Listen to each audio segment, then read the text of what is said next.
Alors, vous savez que l'autonomisation économique des femmes est une des conditions sine qua non du développement de l'ensemble de nos États membres.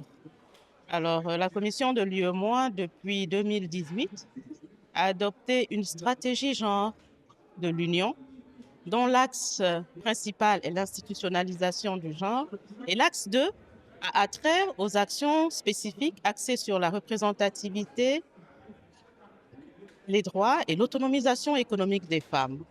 Parce que dans la démographie, les femmes constituent plus de la moitié de la population, n'est-ce pas? Alors, il est important que leur contribution productive soit prise en compte dans l'économie. Et il se trouve qu'elles sont confrontées à pas mal de difficultés qui font qu'elles n'arrivent pas à optimiser cette contribution. Du coup, c'est l'État en lui-même qui perd des points de croissance parce que les inégalités de genre sont un biais à la croissance économique. C'est la raison pour laquelle il faut absolument travailler à autonomiser davantage les femmes dans l'ensemble de nos pays. Alors, il faut dire que pour l'autonomisation économique des femmes, cela ne se pose pas uniquement en termes d'investissement. Il y a un aspect essentiel sur lequel la Commission de l'UEMOA a axé ses efforts, c'est aussi l'aspect de l'institutionnalisation. Vous avez certainement entendu parler de l'institutionnalisation du genre. Tout le monde dit que le genre est transversal, mais comment est-ce que l'on opère la transversalité du genre?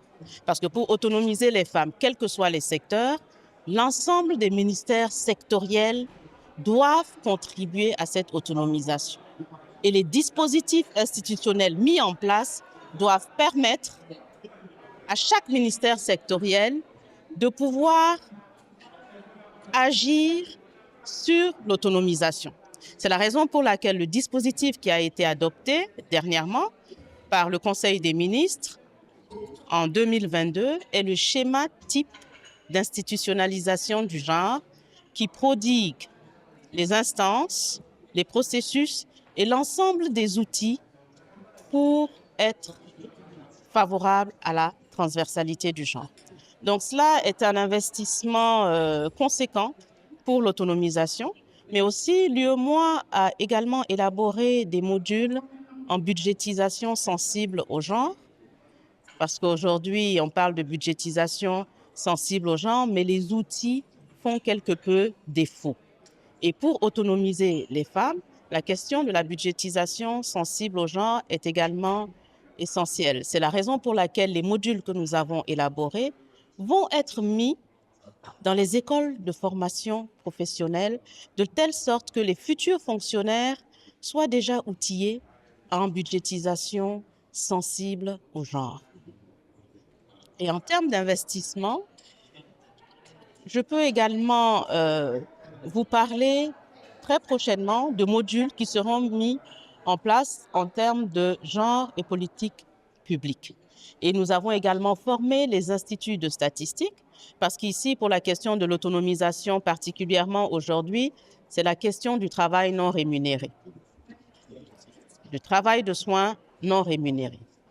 Et ce travail de soins qui n'est pas bien comptabilisé dans la comptabilité nationale doit avoir des corrections. C'est la raison pour laquelle l'UEMOA a donné des formations aux instituts de statistique pour l'élaboration des comptes satellites de production des ménages. Ce sont autant d'initiatives, entre autres, que la commission de l'UEMOA met en œuvre en faveur de l'autonomisation économique des femmes en s'axant vraiment sur l'aspect institutionnel pour pouvoir pérenniser l'ensemble des actions menées. Je crois qu'il faut être optimiste et réaliste.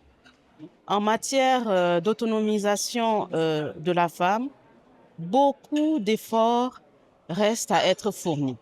Mais déjà, le fait de travailler sur les dispositifs institutionnels est un grand jalon qui est posé.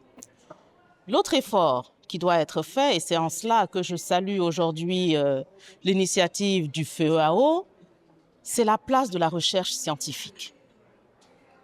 Généralement, c'est la recherche scientifique qui fait aussi avancer les questions d'autonomisation. Aujourd'hui, nous parlons du travail non rémunéré, mais il y a 10 ans, lorsque vous parliez de cette question à des économistes, on ne considérait pas cela comme de l'économie, alors que les productions non marchandes sont un pan important de l'économie. C'est dire qu'il y a des réformes majeures qu'il faut entreprendre dans l'ensemble de nos États pour pouvoir arriver non seulement à comptabiliser et à optimiser l'apport des femmes, mais aussi à faire en sorte que la création de recherche puisse bénéficier de manière équitable aux hommes et aux femmes. Et je pense qu'en cela, les pays de notre espace communautaire ont réellement fait des progrès. Parce qu'en plus des stratégies et politiques nationales genre qui ont été mises en place, la stratégie genre de l'Union vient compléter et appuyer l'ensemble des stratégies nationales. Et il faut dire que les progrès sont probants.